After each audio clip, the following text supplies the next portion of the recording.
What's going on, people? This is Reese from our Superior Empire. What's going on? It's your boy Sermon, the sermonsonmain.com, and today we are here to talk about Dizzy Wright's sophomore album.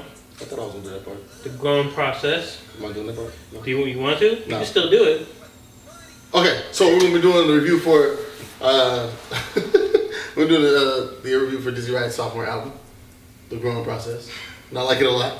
Wow, you contributed something totally different to us. Completely different than what you just said. But anyway, let's jump into it. Yes, I love this album. I like the album a lot. I feel like Dizzy has been, building to this process. He's been doing, he's been, even though this is a sophomore album, he's been keeping busy with EPs and mixtapes, touring. And, the EPs and mixtapes have been, furthering his sound, polishing it. Right. And I feel like all of that accumulates to the growing process because this album is meant to inspire. And I liken it to that of, Kendrick's album, but in a different way because Kendrick was talking to, an entire generation at once. I feel like Dizzy Wright is trying to speak to people individually at once instead of, everybody at one time. Right. And I like that because I feel like it more, works. More universal. More of a universal message as opposed to speaking to a particular demographic. I feel like there is a place in rap for Dizzy Wright. There's a huge place. I think and that's why he's been successful so far. I think there's a place for him. I think more people need to listen to him. I think when you have the respect of someone like a Tech Nine and a Big K.R.I.T to be in your album, Lazy Bone, Crazy Bone, Mod Son, that we talked about before, even Burner. It was crazy to hear Burner actually on this because I didn't think it was going to be a good fit, but it was, obviously. Right, well, I mean, they're both, weed smoking rappers. Yeah, but that's not to say that all weed smoking rappers mesh, but when you look at the collaboration, it does make sense. But yeah, going back to the guest feature, I like the fact that he has Lazy and Crazy Bone on there because on separate tracks. Yeah, on separate tracks. Has to be noted, but they're back to back. It really feels like they mesh well. Like the records, they feel natural. They don't feel forced at all. And it's right up, Lazy and Crazy's, both records are up their lane. So it worked for me. Going and still, talking about the guest features, you got the rest of Funk Volume on Explain Myself. So I like that they all came together for another record because I know they used to do like the annual Funk Volume record. And they didn't overdo it. Yeah. You know what I mean? I think that's very pivotal to say because a lot of times you hear like a lot of the people that you collaborated with before sprinkled throughout the record. It's like, dog, we didn't get the record to hear everybody else. We would have just bought that collaboration project and left it at that. So I'm glad that it was spaced out. You know what I mean? And it's on the latter half of the album also. It could have even been a bonus track. If they threw it in as a bonus track, I would have got it. You know what I'm saying? It's still cool. Yeah.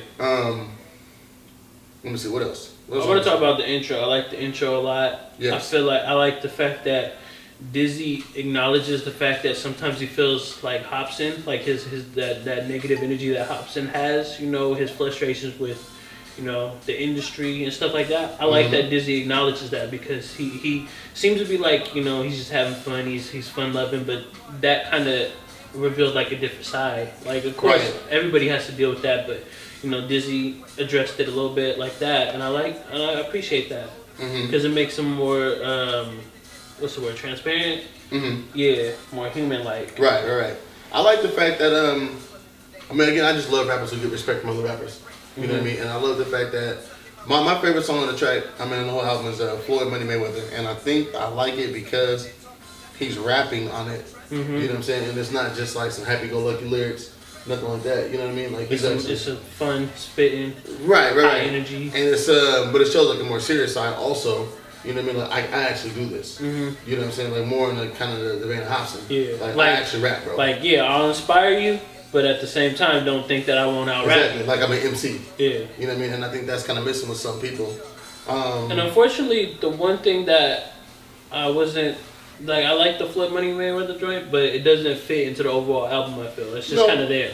You know what? If they'd have done it like a breaking... This is what people keep getting away from, like, themed albums. Or just things with it. I think the last album that really did it successfully was Finding Forever.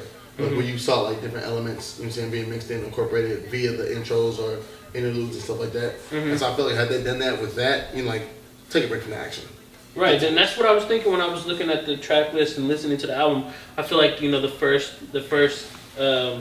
half is kind of inspiring stuff. You got Higher Learning, God Bless America, Can I Feel This Way. These are all records that are coming at you with a lot of quotables and inspiring stuff. I remember Dizzy said something like "True leaders create more leaders," and that stuck with me. And then you got like maybe 2/3 into the album is centered around more relaxing stuff. Yeah. With the exception of Floyd Money Mayweather, that's not really a relaxing joint. But like you got Smoke You Out. No, it's not a relaxing joint at all. Right, but it's a break from what he was doing on the first third, and then this second third was smoking records. You got good vibes, just chill record, and then the last part of the album, is kind of back to that. That same stuff. You got like daddy-daughter relationship, which I know you can relate to because you got a daughter. I really love that track. Yeah, I like the fact that he actually brought his daughter in and that stuff. It sounded cool. Yeah, it was always dope, man. I love seeing stuff. I loved it when Schoolboy did it too. If you were to rate this album, what would you give it? I'm gonna give it a 4 because it's one of those albums that I'm gonna keep listening to, keep digesting. I would give it in between a 3.8 and a 3.9. Only because I need to listen to it more. Admittedly, I only listened to it like 3 times. And I felt kind of bad about that because we had the Boosie, we had the Fabulous, and we had the Jeezy. Yeah. Which all came out. So, I mean, my apologies to Dizzy Wright, man. No disrespect. Love dude as an artist. I'm just looking forward to what he has next. I'm looking forward to a tour for this album. I hope that he comes. Well, he's touring now, but he's not coming. Well, I'm just saying specifically for this, though. You know what I mean? That's kind of a missed opportunity, though. Right. If he was on tour now, why would you? I don't know. Maybe he just has different plans. I'm pretty sure he'll come here in the fall all the time. Anyways, go pick up the Growing Process now. It's out on iTunes. Buy it. Please pay for it. These artists work extremely hard. Funk Volume store and pick up, they got all their little packages and stuff, and that's cool to do. Definitely go pick it up and let us know your comments, your thoughts. What was your favorite guest feature? Whatever else you want to talk about regard to the album. Like the video, subscribe to the channel. Follow us on Twitter at Sermons Domain. At Evil Marsupials. And at Evil Marsupials. Wait, what was that? At Evil Marsupials. I'm gonna spell that out too. I would. Other people don't know how to spell marsupials. I know, it's crazy. Everybody went to school, I'm assuming. Anyways, thank you for watching. I hope you enjoyed it. I hope you get something out of Dizzy Wright's project because I'm definitely getting a lot of Floyd, money, man. See you later.